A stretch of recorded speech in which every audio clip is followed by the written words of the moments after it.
وعلى آله وأزواجه وذرياته وأهل بيته أجمعين، أما بعد، فقد قال الله تعالى في شأن حبيبه: أعوذ بالله من الشيطان الرجيم، بسم الله الرحمن الرحيم. إن الله وملائكته يصلون على النبي يا أيها الذين آمنوا صلوا عليه وسلموا تسليما. اللهم صل على سيدنا وشفيعنا وحبيبنا ومولانا محمد وعلى آل سيدنا ونبينا ومولانا محمد وبارك وسلم وصل على جميع الأنبياء والمرسلين والملائكة المقربين والحمد لله رب العالمين.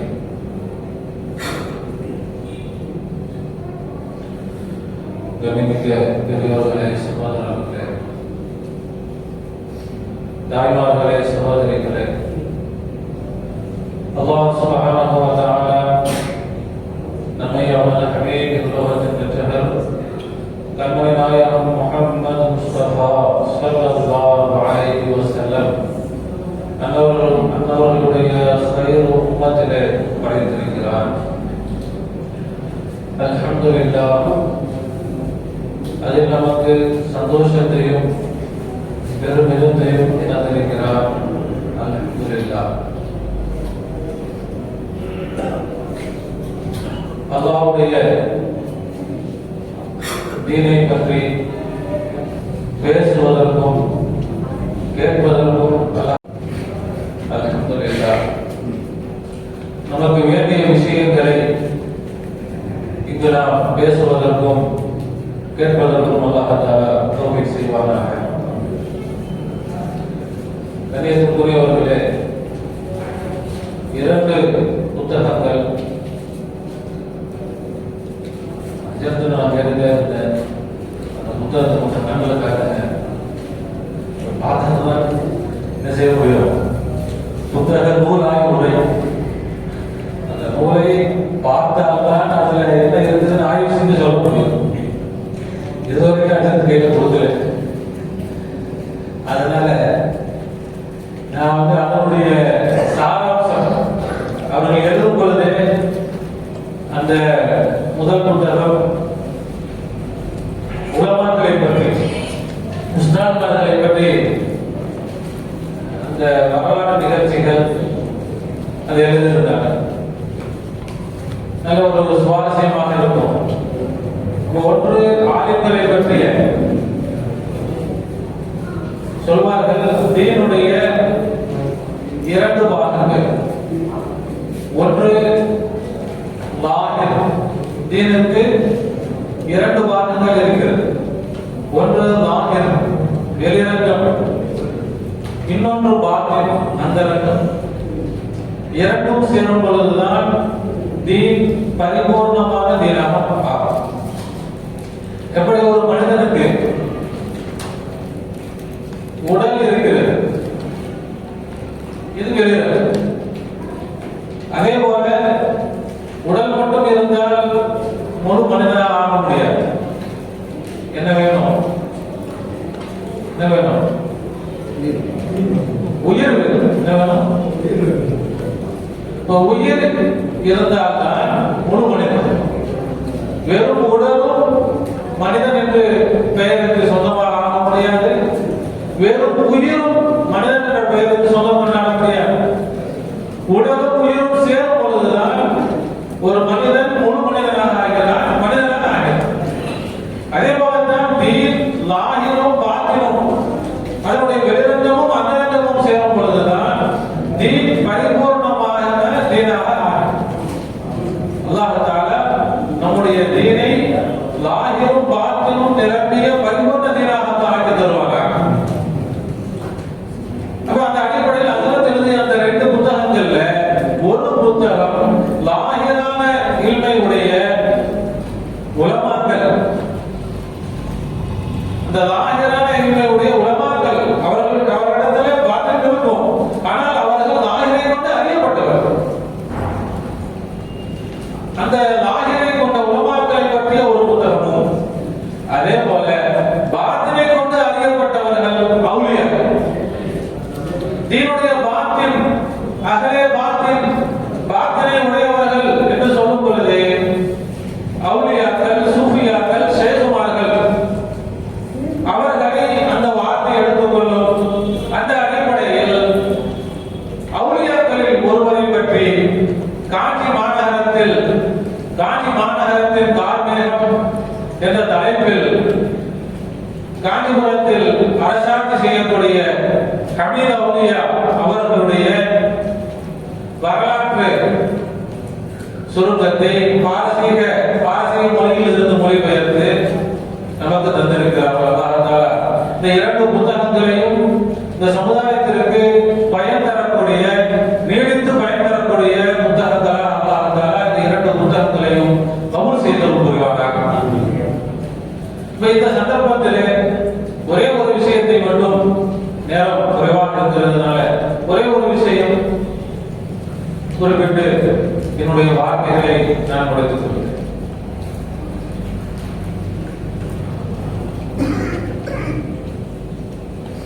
ஆளுங்கள் எல்லோரும் ஆளுநராக முடியாது. சமுதாயத்தில் எல்லோருக்கும் என்ன ஆக முடியாது, ஆளுநராக முடியாது. அதற்குள்ள வயதில் மதரசாவில் அதற்குள்ள படிப்பை படித்தவர்கள் மட்டும்தான் ஆளுநராக முடியும். ஆனால் அவுலியாக்கள் என்று சொன்னால் அவுலியாக்களை எதற்காக கூட்டம்? அவுலியாக்கள்லாம் ஒன்றும் கிடையாது, தர்காக்கள்லாம் ஒன்றும் கிடையாது, ஷேகுமார்கள் அவுலியாவுடைய தர்பார்கள் ஒன்றும் கிடையாது. அப்படி மறுப்பவர்கள் அவர்களை பற்றி நமக்கு பேச்சில்லை. அவர்களுக்கு நம்ம இப்போ அவங்களுக்காக நம்ம பேசுறோம். யார் அவுலியாக்களை ஏற்றிருக்கிறார்கள், நாம அவுலியாக்களை ஏற்றிருக்கிறோம்.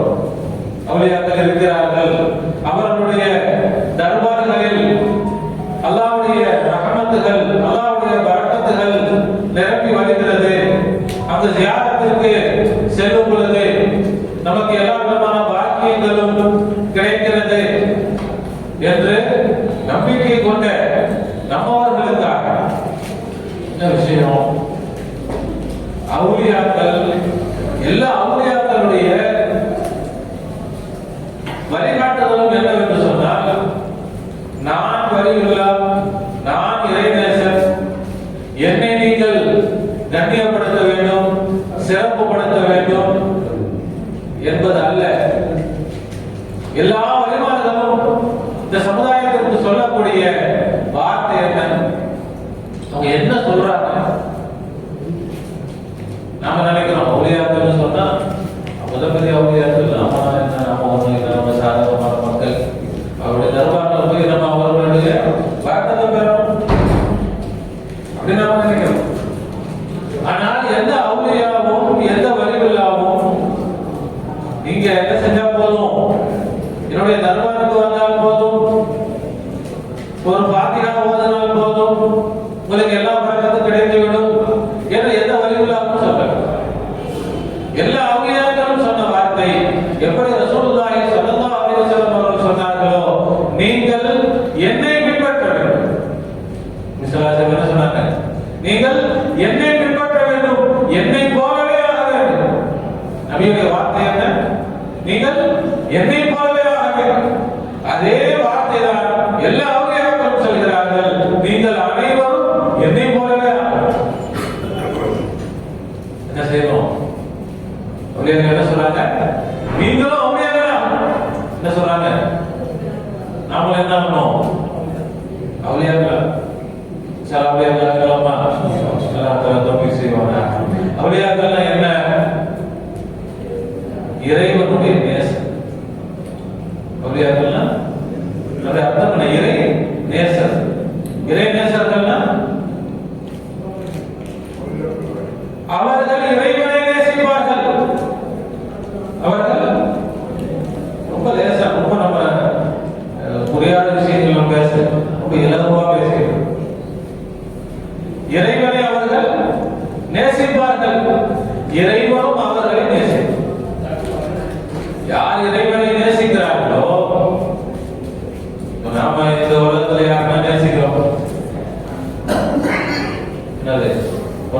பிடிச்சிருக்குது.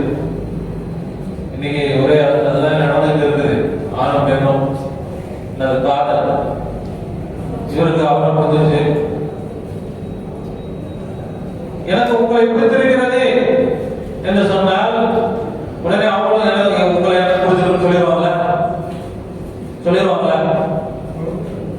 ஆண் பெண்ணுடைய காதலாக இருந்தாலும் சரிதான். அதே போல ஒரு நட்பு, நம்ம சொல்றோம் நமக்கு ரொம்ப பிடிச்சிருக்குது, அவர் கூடவே இருந்தா நல்லா இருக்கும், அவர் கூட இருக்கு நம்ம ஆசைப்படுறோம். அப்படி ஆசைப்பட்டு நம்ம அவரை சொல்றோம். சொன்னாங்க, நீங்க யாரையாவது நேசித்தால் அவர்களிடத்துல சொல்லுங்க, உங்களை நான் நேசிக்கிறேன்னு சொல்லுங்க. இப்ப நாம யாரையாவது நேசிக்கிறோம், அவங்களுக்கு நம்ம சொல்றோம் உங்களை எனக்கு ரொம்ப பிடிச்சிருக்குதுங்க. நம்ம சொல்ற உடனே அவங்க நம்மளுக்கு நான் எனக்கு உங்களை பிடிச்சிருக்குன்னு சொல்லிடுவாங்க. நமக்கு பிடிச்சிருக்கு அவ்வளவுதான், அவங்களுக்கு பிடிக்கணும்ன்ற அவசியம் இல்லை. ஆனால் அல்லாஹ்விடத்தில் அல்லாஹ்வை நாம் நேசித்தால், உண்மையாக நேசித்தால், நம்முடைய கல்விலே அல்லாஹ்வுடைய நேசம் நிரம்பி வழிந்தால், அந்த நேசத்தோடு அல்லாஹ்விடத்தில் யா அல்லாஹ் உன்னை மட்டுமே நான் நேசிக்கிறேன். என்னது? உன்னை நான் நேசிக்கிறேன். அல்ல சொல்லியிருக்கோமா? சில சொல்லாங்களா? யாரையாவது சொல்லியிருக்கோம், சொன்னவங்க இருப்பாங்க, சொல்லாதவங்க இருப்பாங்க. ஆனால் யார்கிட்ட சொல்றோமோ இல்லை, யார்கிட்ட சொல்லணும்? அல்லாஹ்விடத்தில் சொல்ல வேண்டும். யா அல்லாஹ் நான் உன்னை என்ன செய்றேன்? நேசிக்கிறேன். அல்லாஹ் குர்ஆன்ல சொல்லுவான், என்னது? இன்னல்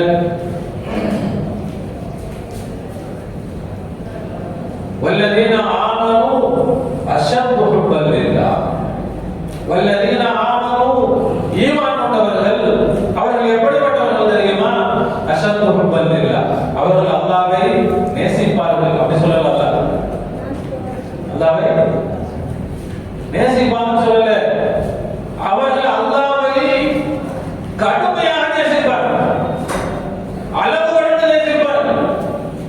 அல்லாஹ்வை கிருபையினால நம்ம ஈமான் கொண்ட மூமின்கள் தானே. அல்லாஹ் நமக்கு ஈமான் கொடுத்திருக்கானா இல்லையா? மூமின்களா நாம் இருக்கிறோமா இல்லையா? அல்லாஹ் சொல்கிறான், வல்லதீன ஆமனூ, ஈமான் கொண்டவர்கள் யார் தெரியுமா? அஷத்து ஹுப்பன் லில்லாஹ், அவர்கள் அல்லாஹ்வை கடுமையாக நேசிக்கக்கூடியவர்களாக இருப்பார்கள். அல்லாஹ் நமக்கு தௌஃபீக் செய்வானாக. அல்லாஹ்வுடைய முஹப்பத்தை, இஷ்கை, அல்லாஹ்வுடைய காதலை அல்லாஹ் நம்முடைய கல்வியை நிரப்பி தருவானாக. அருமையானவர்களே, இப்ப அவுலியாக்கள் யார்? அவுலியாக்கள் அல்லாஹ்வை நேசித்தவர். அல்லாஹ்வை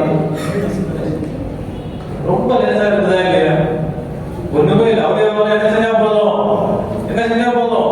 அல்லாஹ்வை நேசித்தா போதும், வேற ஒன்றும் செய்ய தேவையில்லை. இப்ப அல்லாஹ்வுடைய நேசம் நாம சொல்லுகிறேனே, எல்லா இபாதத்துக்கெல்லாம் செஞ்சிடறோமே, நாங்க எல்லா வணக்க வழிபாடுகள்லாம் நாங்க செய்து விடுகிறோமே. கொஞ்சம் இங்க பாருங்க, எல்லாத்துக்கும் வரும் சார். நாம என்ன செய்யறோம்? ஈமான் கொண்டு இருக்கிறோம், எல்லா இபாதத்துகள் எல்லாம் சிறப்பாக செஞ்சு இருக்கிறோம். அல்ஹம்துலில்லாஹ். அல்லாஹ் தஆலா நம்முடைய ஈமானை கபூல் செய்வானாக, நம்முடைய எல்லா இபாதத்துகளை அல்லாஹ் கபூல் செய்வானாக, நம்முடைய இனி வரக்கூடிய வாழ்க்கையில் இபாதத்துகளை அல்லாஹ் பரிபூர்ணமாக நிறைவேற்றக்கூடிய மக்களாக அல்லாஹ் நம்மை ஆக்குவானாக. இப்ப நாம இபாதத்துகள் எல்லாம் சிறப்பாக செய்யறோம், ஆனால் அதில் இறைவனுடைய நேசம் கலந்திருக்கிறது, இறைவனுடைய காதல் கலந்திருக்கிறது. அது எப்படி நம்ம தெரிஞ்சுக்கிறது? ஒரு ஹதீஸ் நபி ஸல்லல்லாஹு அலைஹி வஸல்லம் நாளை கியாமத்துல நடக்கக்கூடிய ஒரு சம்பவத்தை சொல்றார். நேரம் சுருக்கமாக இருக்கிறதுனால விரிவா பேசுறதுக்கு இல்லை, அதனால அந்த ஒரு ஹதீஸ் சொன்னால் நமக்கு அல்லாஹ் எப்படி நேசிக்கிறதுன்னு புரியும். நாளை கியாமத்தில்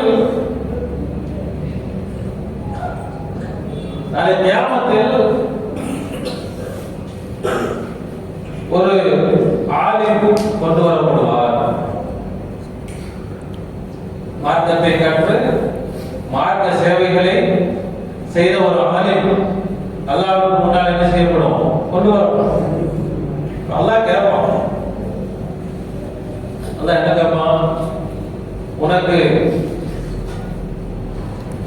மார்க்க கல்வியை கொடுத்தேனே, மார்க்க அறிஞராக ஆலிமாக உன்னை நான் என்ன செஞ்சேன்? ஆக்கினேன். அதை கொண்டு அதை வைத்து நீ என்ன செய்தாய்? புரியுதுங்களா? அல்லாஹ் கேட்பான். இது என்னது? நாளை கியாமத்தில் நடக்கக்கூடிய ஒரு இது வரைக்கும் நடக்கல, நடக்க போகுது. அல்லாஹ் தஆலா அந்த கூட்டத்தில் நம்மை சேர்க்காமல் இருப்பாரா? அந்த முதலாக அல்லாஹ்விடத்தில் ஒரு ஆலிமை கொண்டு வரப்படும். அல்லாஹ் கேட்பான், உனக்கு மார்க்க கல்வியை கொடுத்து மார்க்க அறிஞராக ஆக்கினேனே, என்ன செய்தாய்? அவர் சொல்லுவார், யா அல்லாஹ், நீ கொடுத்த அந்த இல்மை கொண்டு மக்களுக்கு நிறைய சேவைகள் செஞ்சேன்.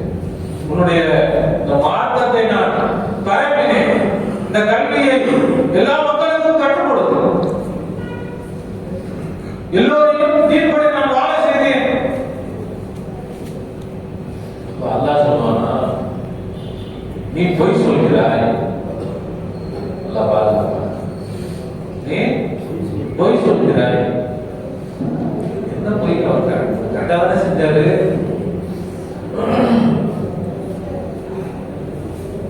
உன்னை எல்லோரும் பெரிய மார்க்க அறிஞர், பெரிய ஆலிம் என்று புகழ்வதற்காக வேண்டி, எல்லோரும் உன்னை மார்க்க அறிஞர் என்று பாராட்டுவதற்காக வேண்டி நீ மார்க்கத்தை கற்றுத் தந்தாய். இழுத்துச் செல்லுங்கள் இவரை நாடகத்திற்கு. அல்லாஹ் என்ன சொல்றான்? நான் இல்மு கொடுத்தா என்ன செஞ்சேன்னு கேட்கிறான். அதுக்கு அந்த ஆலிம் என்ன சொல்றாங்க? யா அல்லாஹ், நீ கொடுத்த இல்மை மக்களுக்கு கற்றுக் கொடுத்த, அதுக்கு என்ன சேவை செய்யணுமோ நான் செய்தேன். அல்லாஹ் என்ன சொல்றான்? நீ பொய் சொல்கிறாய். பொய் சொல்கிறான்னு சொல்லி அல்லாஹ் என்ன சொல்றான்? என்ன செஞ்ச? பேருக்காக செஞ்சேன். எல்லோரும் என்ன செய்யணும்? ஆலிம், பெரிய மார்க்க அறிஞர், உயர்ந்தவர் பாராட்ட வேண்டும் என்பதற்காக செஞ்சேன். அல்லாஹ் சொல்றாங்க, நீ எதுவுமே செய்யல, சும்மா ஒண்ணு செய்யாம இங்க வந்து நீ செஞ்சு பொய் சொல்றேன்னு அல்லாஹ் சொல்லல. எல்லாம் செய்தாய், ஆனால் செய்தாலும் நீ பாராட்டுவதற்காக செய்தாய் தவிர நீ எனக்காக செய்யவில்லை. அதனால் நீ செய்தாலும் நீ செய்யாததை போலத்தான். அதனால தான் அல்லாஹ் சொல்றான், அது பொய் என்றான். அவர் சொன்னது பொய் இல்லையே. என்ன சொல்றாரு? நான் என்ன செஞ்சேன்? இல்மை கற்று தந்ததுன்னு சொல்றாரு. அவர் செஞ்சதான் சொல்கிறார். ஆனால் அல்லாஹ் அதை ஏற்றுக்கொள்ள மறுக்கிறான். நீ செய்யவே இல்லை என்று சொல்ற. என்ன செய்யல? ஹிதமத்தை செய்யவில்லை. அல்லாஹ் மனைவரை பாதுகாப்பாக. அவரை தான் முதல்ல நரகத்தில் போய் போட போறோம். நம்மளாம் தப்பிச்சிருக்கோம். அஜர்தான் முதல்ல அவங்கெல்லாம் ஒன்றும் இல்லை. அப்படி யாரும் நினைச்சிட வேண்டாம். படிப்படிக்கு அண்ணாக்கு சொல்லிக்கிறார்கள். பெரிய ஆளுங்கெல்லாம் தண்டனை கிடைக்குது, சின்ன பிள்ளைங்கள்லாம் ஒன்றும் இல்லை, அப்படி கிடையாது. பெரியவங்களுக்கே உதவுறதுன்னா ஒண்ணுமே செய்யாதவங்களுக்கு அதை விட டபுளா உதவுவோம். இரண்டாவது, மார்க்கத்தில் போர் செய்து தீனுக்காக போர்க்களம் சென்று தன் உயிரையே தீனுக்காக அர்ப்பணித்த ஒரு ஷஹீத் என்ன செஞ்சார்? தன்னுடைய உயிரை கொடுத்துட்டார். போருக்கு போனார். போரில் அவருடைய கழுத்து அறுக்கப்பட்டு ஷஹீதாக்கப்பட்டார். சொல்லுவாங்க, ஷஹீதுடைய அந்தஸ்து சாதாரண அந்தஸ்து அல்ல. அவருடைய ஒரு துளி ரத்தம் விழுவதற்கு முன்னால் அவருடைய அத்தனை பாவங்களையும் நல்லா உடைத்துவிடும். அதற்கு பிறகு விழக்கூடிய ஒவ்வொரு சொட்டு ரத்தத்திற்கும் பகரமாக அவருடைய தரஜாத்துகளை எல்லாம் உயர்த்திருக்கிறார். அப்ப எத்தனை சொட்டு? 1000 சொட்டா, லட்சம் சொட்டா, எவ்வளவு சொட்டு ரத்தம்? அவருடைய உடம்புள்ள அத்தனை ரத்தங்களும் விழுக விழுக அல்லாஹ் அவருடைய அந்தஸ்து என்ன செய்வான்? அவ்வளவு பெரிய அந்தஸ்து. அப்ப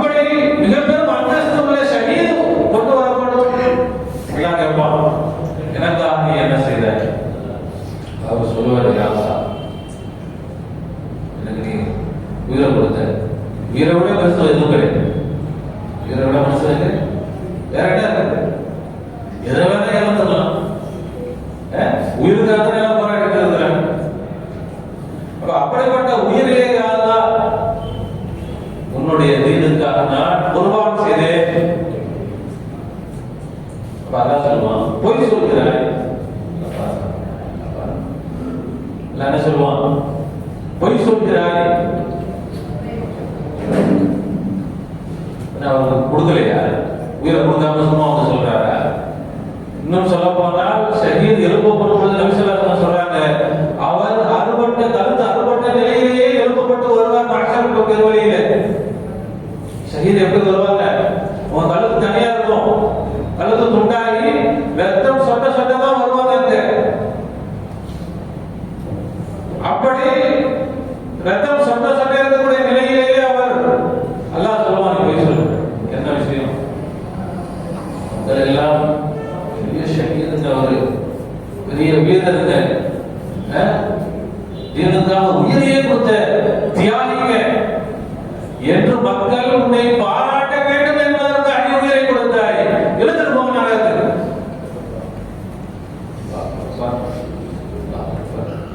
நாம இன்னைக்கு என்ன செஞ்சுட்டு ஒரு 4 ரக்காத் தொழுத உடனே நான் பெரிய தொழுகையாளி ஆயிட்டேன், ஒரு 4 நோன்பு வச்சு நான் பெரிய நோம்பாளி ஆயிட்டேன், ஹஜ்ஜுக்கு போயிட்டு வந்து நான் பெரிய ஹாஜியார் ஆயிட்டேன். ஷஹீதுக்கு வேலையா எல்லாம் இருக்க போது உயிரையே கொடுத்தவர் இருக்கவர் மேல யார் வர முடியும்? அவரை என்ன செய்வான்? இழுத்துட்டு போக சொல்லுவோம், இழுத்துட்டு போக நாடகத்துக்கு. ஏன் இவர் எனக்காக செய்யல, பெரிய வேலை தான் செஞ்சார், ஆனால் எல்லாம் பாராட்டு பெரிய ஷஹீத் பெரிய தியாகம் சொல்லணும் என்பதற்காக ஒருவர் பெரிய கோடீஸ்வரர் உடைய வல்லர் கொண்டு வரப்படும். எல்லாம் கேட்பான், உனக்கு நான் செல்வத்தை வாரி வாரி வளர்ந்தனால என்ன செய்வேன்? பெரிய கோடீஸ்வரனாக இந்த உலகத்துல நான் ஆக்குனே, நீ என்ன செஞ்ச? எல்லாம் ஹதீஸ் நபி ஸல்லல்லாஹு அலைஹி வஸல்லம் சொல்றாங்க. இந்த சம்பவத்தை யார் நமக்கு சொல்லித்தரா? நபி ஸல்லல்லாஹு அலைஹி வஸல்லம் சொல்லித்தரா. நாளைக்கு கியாமத்துல இது என்ன செய்ய போகுது? நடக்க போகிறது இந்த சம்பவம். அப்ப கொடை வரல கேட்பான், அல்லாஹ் என்ன செஞ்சேன்? உனக்கு பணத்தை கொடுத்தனே, என்ன செஞ்சேன்? அவர் சொல்றாரு, யா அல்லாஹ் கொடுத்த செல்வத்தை நான் ஏழை எளியவர்களுக்காக வாரி வாரி வளர்த்தேன், நல்ல காரியங்களுக்காக நான் அள்ளி அள்ளி கொடுத்தேன்,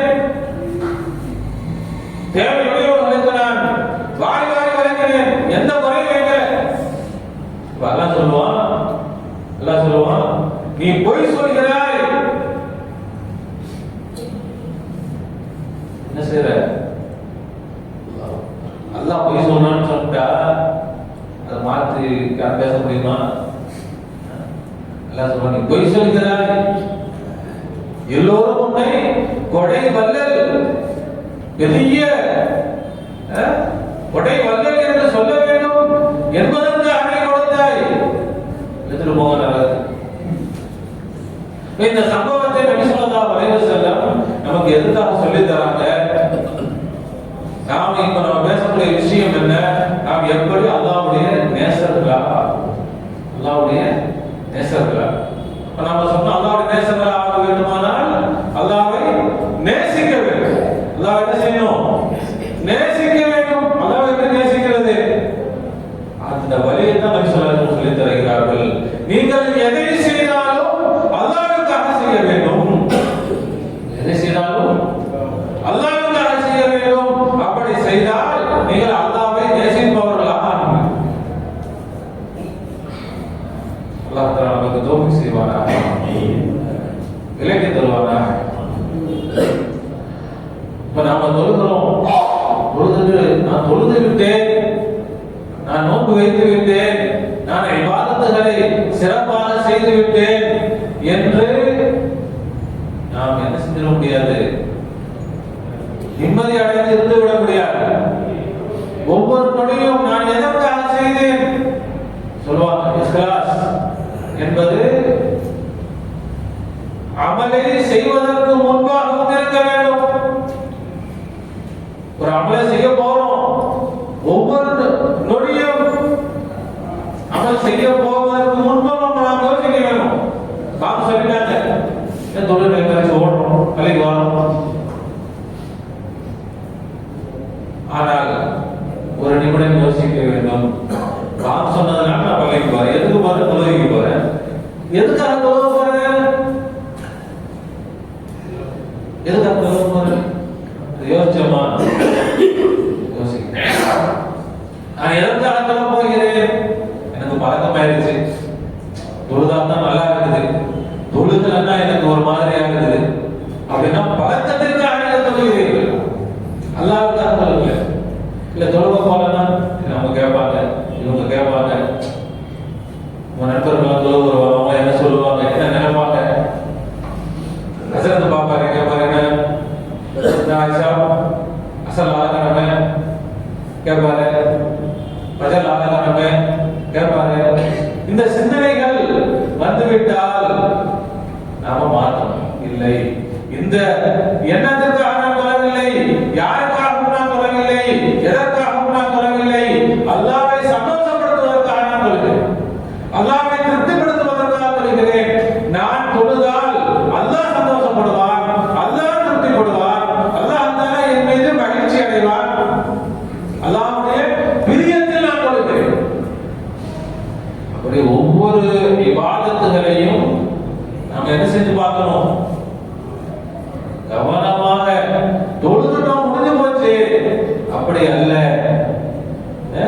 இந்த மூன்று பேரை நபிசல்லாஹு எதுக்கு சொல்றாங்க, இவர்கள் செய்த தியாகங்கள், இவர்கள் செய்ததுதான் தீனிலேயே மிகப்பெரிய தியாகம், மிகப்பெரிய இபாதத்தை செஞ்சிருக்கிறாங்க. இவர்களை போல இபாதத்தை வேற யாரும் செய்ய முடியாது. அவ்வளவு பெரிய இபாதத்தை செய்தவர்கள் இந்த மூணு பேர். யாரு? ஆலிம். ஆலிம் இல்லை என்று சொன்னால் சமுதாயம் என்ன ஆகும்? ஒன்றுமில்லாமல் போய்விடும், யாருக்கும் தீன் இல்லாமல் போய்விடும். அப்படிப்பட்ட மிக உயர்ந்த சேவையை செய்த ஆலிமாக இருந்தாலும் சரிதான், மிகப்பெரிய இபாதத்தை செய்த ஆலிமாக இருந்தாலும் சரிதான், அவர்களுடைய நியத்தில் கொஞ்சம் என்ன வந்துருச்சு, வெறும் பாராட்டணும் என்ற அந்த சிந்தனை வந்து விட்டால், இஹ்லாஸ் இல்லை என்று சொன்னால், அல்லாஹ்வுக்காக நான் செய்கிறேன் என்ற எண்ணம் இல்லை என்று சொன்னால், நரகத்திற்கு செல்ல வேண்டிய சூழ்நிலை ஏற்பட்டுவிடும். ஷஹீத் உயிரையே கொடுத்திருக்கிறார், மார்க்கம் தீனை பாதுகாக்க வேண்டும் என்பதற்காக உயிரையே கொடுத்திருக்கிறார். இதை விட வேற யார் எதை கொடுக்க முடியும்? அவ்வளவு பெரிய சேவையை செய்திருக்கிறார். ஆனால் அவருடைய அந்த சேவையில் எண்ணத்தில் சின்ன ஒரு குறைபாடு, இஹ்லாஸில் ஒரு சின்ன குறைபாடு, எல்லோரும் என்ன செய்வாங்க, பாராட்டுவார்கள். சிந்தனை வந்துருச்சா முடிஞ்சு போச்சு. இப்ப நம்முடைய இபாதத்துகளில் அவுலியாக்கள் நமக்கு என்ன வித்தியாசம் சொன்னா, ஒண்ணும் இல்லை. அவுலியாக்கள் நம்ம மாதிரி 5 வேலை தான் சொல்லுவாங்களே தவிர 50 வேலை தான் கிடையாது. அவங்களுக்கு 5 வேலை சொல்லுதுதான், அவர்களுக்கு 1 மாசம் நோன்பு தான், அவர்களுக்கு 40 ரூபா ஜகாத்து தான், வாழ்க்கையில் ஒரு நாள் தான் ஹஜ் கடமை. இதைத்தான் அவுலியாக்கள் செய்தார்கள். ஆனால் எதை செய்தாலும் நான் அல்லாஹ்வுக்காக செய்கிறேனா, அல்லாஹ்வை திருப்திப்படுத்துவதற்காக செய்கிறேனா, அல்லாஹ்வை சந்தோஷப்படுத்துவதற்காக செய்கிறேனா, அல்லாஹ்வுடைய பிரியத்தில் செய்கிறேனா என்று பார்த்து பார்த்து செய்ததனால் அவர்கள் அவுலியாக்களாக ஆனார்கள். அல்லாஹ் அவர்களை நேசித்தார், அவர்கள் அல்லாஹ்வை நேசித்தார்கள்.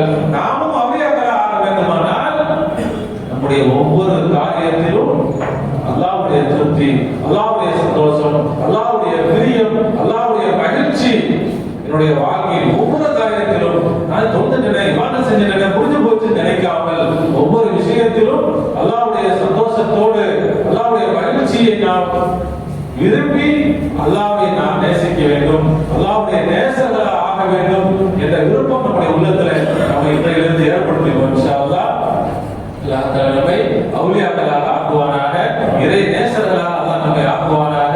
இறைவனுடைய முஹப்பத்தை, இஷ்கை நம்முடைய கல்வியில் அல்லாஹ் தஆலா நிரப்பமாக்கி தருவானாக. இது ஒரு கட்டாய கடமை. இது யாரும் போக செஞ்சா செய்யலாம், செய்யாம விட்டுலாம் அர்த்தம் அல்ல. கட்டாயமாக இஹ்லாஸ், ஒவ்வொரு காரியமும் இஹ்லாஸ் என்பது கட்டாய கடமை. தொழுகை மட்டும் கட்டாய கடமை இல்ல, இஹ்லாஸ் கட்டாய கடமை. அல்லாஹ்வுடைய முஹப்பத், அல்லாஹ்வுடைய நேசம் கட்டாய கடமை. அது சும்மா சாதாரண நேசித்தா போதாது, கடுமையான முறையில் அல்லாஹ்வை நேசிக்கக்கூடிய நிலை நம்முடைய கல்வியில் வர வேண்டும். அது நமக்கு அல்லாஹ் நமக்கு விதித்த கடமை என்பதை விளக்கி அல்லாஹ் தஆலா நமக்கு அவருடைய எல்லா பாக்கியங்களையும் நிரப்பமாக்கி தருவானாக. நம்முடைய எல்லா காரியங்களையும் அல்லாஹ் தஆலா பரிபூர்ணமாக நிறைவேற்றி தருவானாக. நம்முடைய கஷ்டங்களையும் அல்லாஹ் தஆலா தூரமாக ஆக்குவானாக. அவருடைய எல்லா கைது பறக்கத்துகளையும் நம்முடைய வாழ்க்கையை நிரப்பமாக்கி தந்து இருவருக்கும் சீதைகளாக அல்லாஹ் நம்மை ஆக்குவானாக.